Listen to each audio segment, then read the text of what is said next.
नमस्कार दोस्तों, bloody takes के आज के बहुत ही अच्छे वीडियो में आप सभी लोगों का बहुत बहुत स्वागत है। भाई आज का ये वीडियो बहुत ही ज्यादा अनोखा, बहुत ही ज्यादा यूनिक और एक तरह का एक्सपेरिमेंटल वीडियो होने वाला है ब्लडी टेक्स में, क्योंकि इस तरह के वीडियो हम लोग बहुत पहले बनाया करते थे, लेकिन जैसा कि आप लोगों को इंटरेस्ट बहुत बढ़ रहा है स्पिरिचुअल चीजों में और लोग बोलते भी है कि आप लोग थोड़ा भगवान के ऊपर ऐसी चीजें भी बनाया करो। हाँ, और लोगों को इंटरेस्ट आ रहा है कि भारत के इतिहास के ऊपर, तो हमने सोचा कि भारत के इतिहास के ऊपर यानी कुछ ज्यादा ही पुराने इतिहास के ऊपर जो कि वेद पुराणों से जुड़े हुए हैं, उनसे जुड़े हुए आप लोगों को 5 श्राप बताएं। श्राप, हाँ, जिन श्रापों की वजह से, जिन कर्सेस की वजह से ये दुनिया का सब कुछ बदल गया, मतलब दुनिया बिल्कुल अलग दुनिया ही हो गई, पूरी चेंज हो गई। लेकिन आज का ये वीडियो पूरी तरह से स्टार्ट करने से पहले हम लोग एज प्रॉमिस्ड शाउट आउट देने वाले हैं 2 खास लोगों को जिनके कमेंट सबसे अच्छे लगे।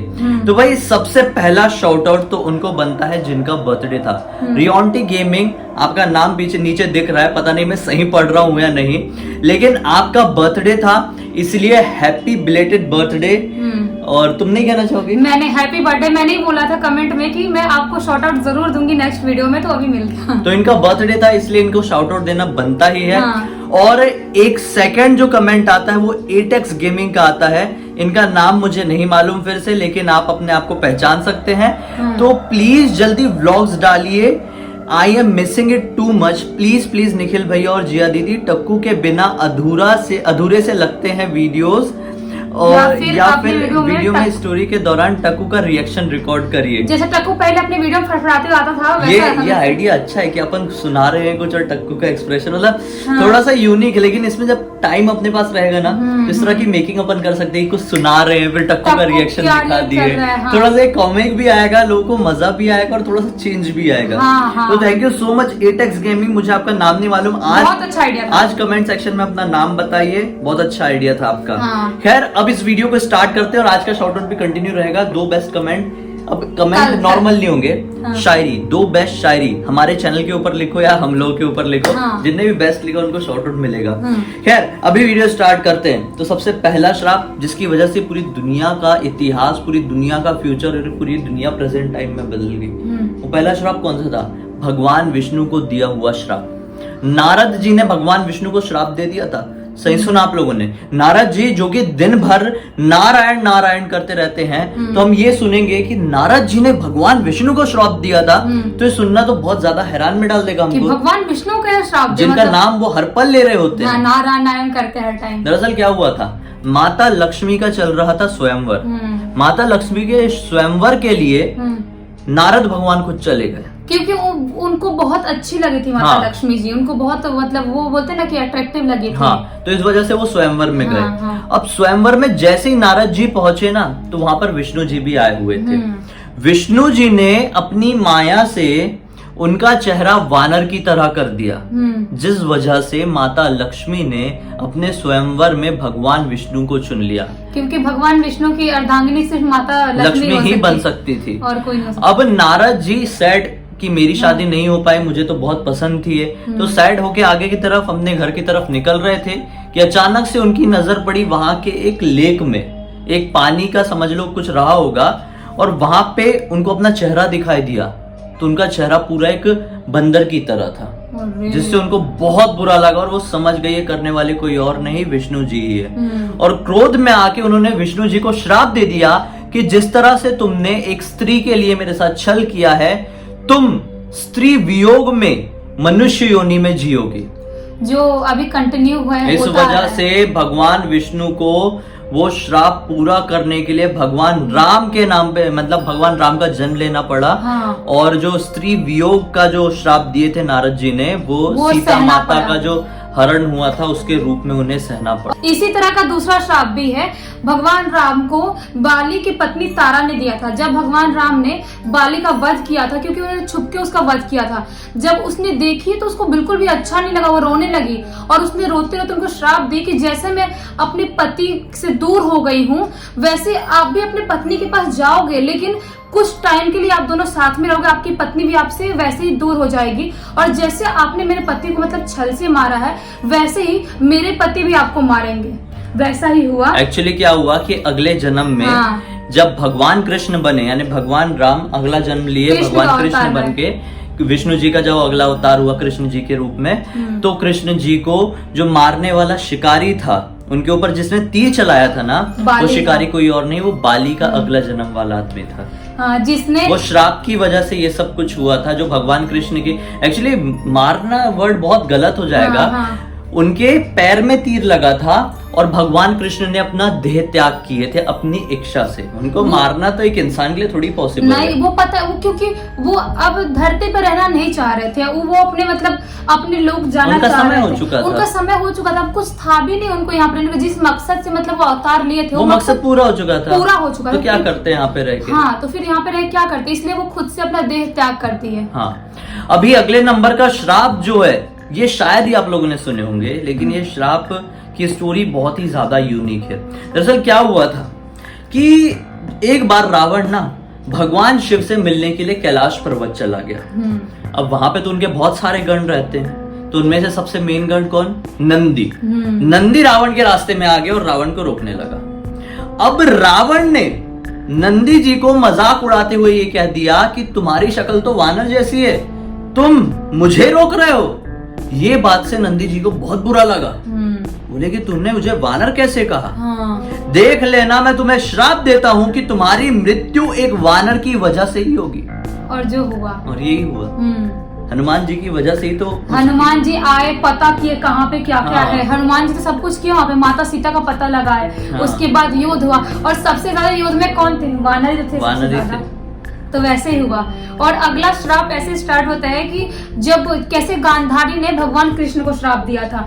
जब इनका युद्ध हुआ था कौरव और पांडव लोगों का, जब धर्म का और अधर्म का युद्ध हुआ था, उसके बाद गांधारी एक माँ थी, उसको अच्छा नहीं लगा कि मेरे सारे पुत्र मुझसे दूर हो गए। वो बहुत ज्यादा गुस्से में आ गई थी, जिसकी वजह से जब कृष्ण भगवान उससे मिलने गए गांधारी से, तो उन्होंने उनको श्राप दे दिया कि आपकी नगरी सब डूब जाएगी, आप लोग बर्बाद हो जाओगे, आपकी नगरी में, आपके राज्य में कोई भी नहीं बचेगा। जिसकी वजह से नगरी एक्चुअली उनका था, तुम्हारा वंश पूरा खत्म हो जाएगा। जिस तरीके से तुमने मेरा पूरा वंश खत्म कर दिए, उस तरीके से तुम्हारा पूरा वंश खत्म हो जाएगा। उनकी वो तो पूरी डूब गई थी ना, उनकी जो वंश था, उनकी पूरी नगरी भी तो उनकी पूरी नगरी डूब गई। अभी भी जो है वो नगरी पूरी पानी के नीचे मिल गई। अभी भी कितने लोगों ने मतलब पता किया कि वहाँ पे बहुत सालों पहले वहाँ पे कितनी सारी 5000 साल पुरानी कितनी सारी चीजें मिली वहाँ से। अरे पूरी नगरी मिल गई, मूर्तियां, महल वहल सब मिल गया, सब कुछ मिल गया। तो उनका कुछ श्राप था कि कुछ ऐसे कुछ साल बाद सब कुछ खत्म हो जाएगा आपका, जो हुआ। और यही हुआ, और जिसकी वजह से सब कुछ बदल गया।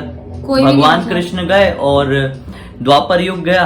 द्वापर युग गया तो वो कलयुग की शुरुआत हो गई। और भगवान कृष्ण ने उस श्राप को लिया भी वो टाइम पे। उन्होंने बहुत ही खुशी लिया, बोले कि विधि का विधान था। हाँ, बोले कि एक माता का श्राप है, और माता का श्राप में इनकार नहीं कर सकते। भगवान थे, वो चाहते कुछ भी कर सकते थे। देखो, ये विधि का विधान था, सीधी बात है। अगर वो श्राप नहीं लेते, ये महाभारत का युद्ध वगैरह क्यों हुआ था? युग परिवर्तन के लिए। अब भगवान कृष्ण उस समय वहां पर मौजूद रहते तो कृष्ण जी के रहते हुए युग परिवर्तन होता क्या? नहीं। कलयुग कैसे आता जब तक भगवान पृथ्वी में थे?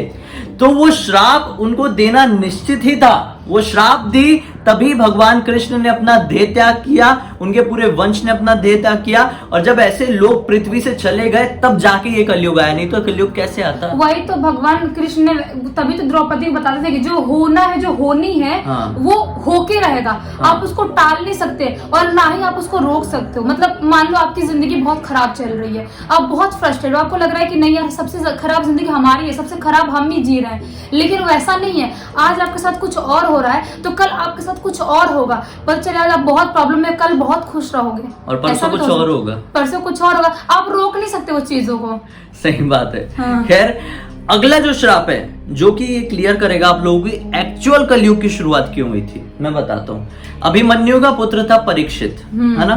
तो कृष्ण जी जब चले गए पृथ्वी से, और सब लोग चले गए थे, पूरे पांडव चले गए थे, तो जो पूरा कार्यभार था द्वापर युग का, जो कलयुग का शुरुआत का कारण बनने वाला था, वो परीक्षित ही था। हाँ, वो तो भगवान कृष्ण बताया, है ना? भगवान कृष्ण ने ही उसको वरदान दिए थे कि परीक्षित ही युग परिवर्तन का सबसे बड़ा कारण बनेगा। हाँ।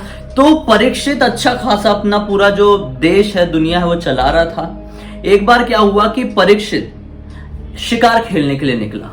शिकार करते करते जाते समय उसे एक वो दिखाई दिए, साधु बाबा दिखाई दिए। वो महामुनि थे, श्रृंगी महामुनि।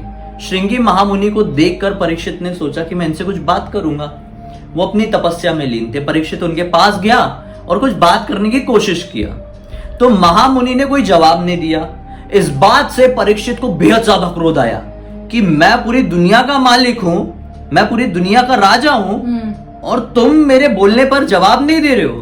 हाँ। इस वजह से परीक्षित ने उन्हें उठाने के लिए उनकी तपस्या वाली स्थिति से एक मरा हुआ सांप उनके कंधे पर डाल दिया। हाँ। जिस वजह से उनकी आंखें खुली और उन्हें बहुत क्रोध आया और उन्होंने उसे श्राप दे दिया कि तेरी मृत्यु बहुत जल्दी एक सांप की वजह से हो जाएगी, एक सांप के काटने की वजह से। और ये श्राप देने के ठीक कुछ ही दिन बाद तक्षक नाग, जो कि कद्रू का बेटा था, वो परीक्षित के पास आया और उसे डस लिया। और जैसे ही परीक्षित की मृत्यु हुई वैसे ही तुरंत कलयुग की शुरुआत हुई। और तक्षक नाग का प्रॉब्लम था वहां पे महाभारत टाइम पे भी, क्योंकि तक्षक नाग को वहां से इंद्रप्रस्थ बनाने के लिए उसको निकाले हुए थे जंगल से। हाँ। वो सब भी था, तो तक्षक नाग कहीं ना कहीं से कनेक्शन था, तो इसलिए आगे काट दिया, डस लिया, वो खत्म ही हो गया, बदला ले लिया, खानदान ही खत्म कर दिया पूरा पांडवों का, पूरा सब। हाँ। पांडव मतलब कौरव पांडव सब कुछ, लेकिन पुत्र एक्चुअली जो पांडव नहीं वो कहा जाता है एक्चुअली जो वंश था वो कुरु वंश था, वो कौरव वंश था। वो पांडव इसलिए कहा जाने लगा था क्योंकि दो पार्टीशन हो गया था, तो दोनों को तो कौरव बोल नहीं सकते थे ना, तो एक्चुअल में ये लोग कुरु वंश के लोग थे। हाँ। ऐसा था, तो पूरा कुरु वंश खत्म हो गया और उस वजह से पूरा युग खत्म हो गया। लेकिन मैं ये जब कहानियां सुनता हूँ, टक्कू ने खोल दिया। हाँ। मैं जब ये कहानियां सुनता हूँ और आप लोगों को सुनाता हूँ तो ऐसा लगता होगा ना आप लोगों को भी और तुमको भी लगता है कि नहीं, कि हम लोग जो देखे हैं द्वापर युग का, हमने सिर्फ इतना ही देखे, कृष्ण जी का जन्म हुआ, भीम आया, ये सब लोग आए, दुर्योधन लोग आए, इनका युद्ध हुआ और खत्म हो गया। एक्चुअल में द्वापर युग बहुत लंबा था, बहुत लंबा। हमारा कलयुग से तो और भी ज्यादा लंबा था, तो वहां पे भी बहुत सारे लोग जिए होंगे, बहुत सारी घटनाएं घटी होगी, लेकिन जिन घटनाओं के बारे में कहीं उल्लेख मिलता ही नहीं है, हमें जानकारी है ही नहीं, क्योंकि वो बहुत पुराने टाइम पे, जब भगवान के टाइम पे जब ऋषि ने लिखा उनके बारे में, हाँ। तब पता चला हमको। हाँ, क्योंकि जो सिचुएशंस घटी होंगी, जो घटनाएं घटी होगी ना, टक्को क्यों खोल रहा है बार बार, मैं इसको समझ में नहीं आ रहा है। तो जो घटनाएं घटी होंगी ना वो भगवान से रिलेटेड नहीं थी, इसलिए उनको किताबों में उतारा नहीं गया। और पता है क्या हुआ, वो टाइम पे भी ऐसे ही पाप बढ़ा था, तभी तो भगवान कृष्ण ने युद्ध करवाया और सब कुछ हुआ।